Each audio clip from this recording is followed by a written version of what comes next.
My phone is my go-to move whenever I get caught in an awkward conversation.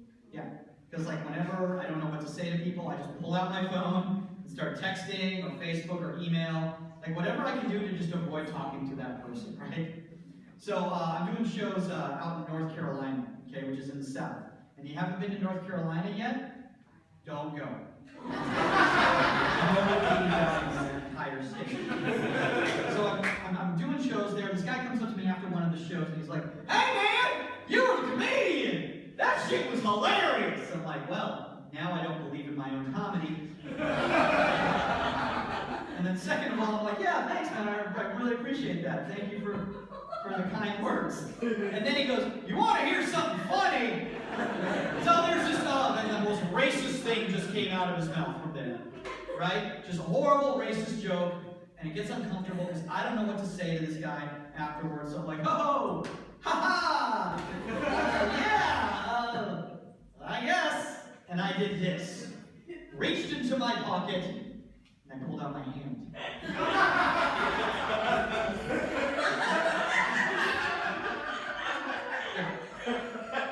With absolutely nothing in it. And it took me a split second to realize I am just staring at an empty hand. And this guy can clearly tell that I'm just staring at my hand to avoid talking to him.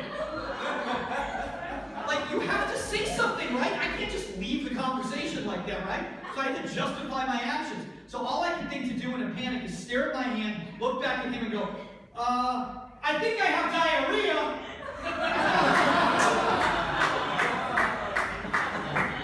Because that was the first thing that came to my head.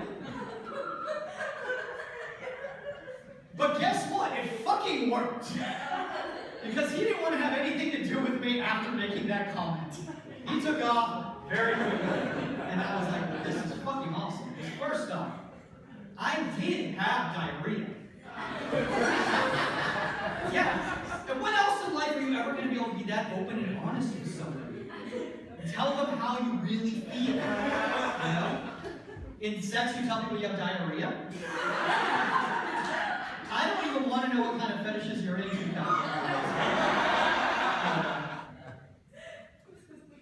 But then again, I also learned something, guys. If you ever get stuck in a bad situation in life, that is all you have to do. Seriously. Just say, "I think I have diarrhea." And you can get out of anything in life. I don't care how serious the situation is. Anything. Okay, let me give you an example. I was a carjacker, right? Very life-threatening situation. And I came up to you and I was like, "Get the fuck out of the car right now! Give me your fucking money and give me your fucking car!" And she's like, "I think I have diarrhea." I'd be like, "Well, fuck that." So fast. Because as a carjacker, I don't need that image in my head. Right? That's all I'd be thinking about. That, about the diarrhea girl. Like, I wouldn't be able to joyride in that car. That's all I'd be thinking about. I wouldn't even be able to take it to a chop shop. Because they'd be like, "Hey, fool, what's wrong with this car?" And I'd be like, "I don't know, some girl had diarrhea. That's why it's here."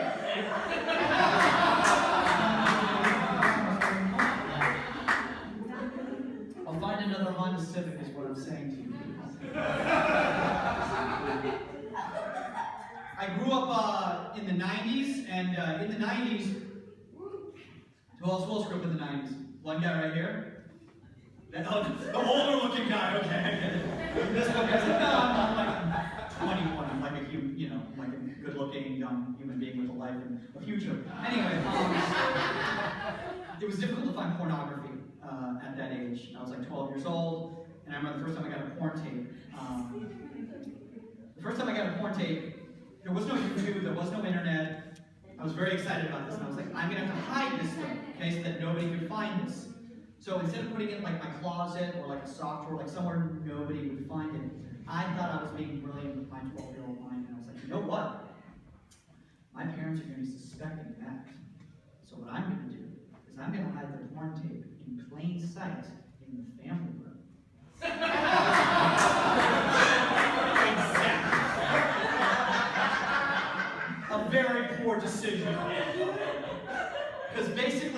happened is I went into the family room, the video collection, right? I pulled out a videotape, and I took out the tape, and I put the porn tape in the sleeve of the video box, and I put it back into the collection, thinking I was being sneaky. Less than 24 hours passed before I heard this. Michael, get the hell in here! I walked out of my room, and I swear to God, my dad and my stepmom were standing there watching the porn on the TV screen. Most embarrassing situation you could ever be in. And my dad's like, what the hell is this? And I had put the porn tape inside the video sleeve of the movie Batman, which was probably a bad idea on my part. Maybe I shouldn't have chosen one of the most popular films of the 90s.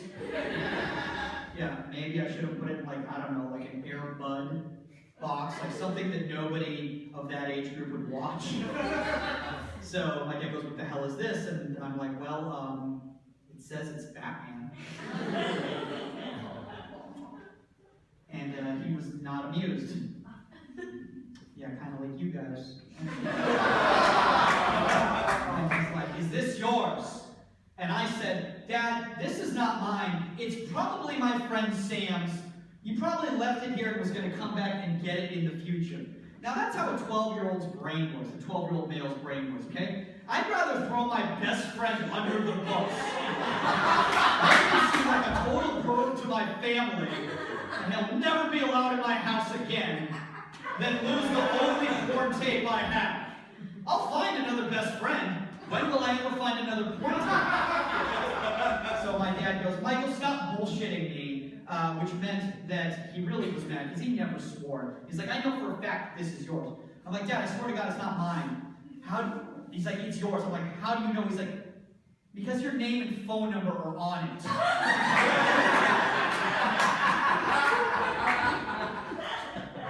That's right, guys.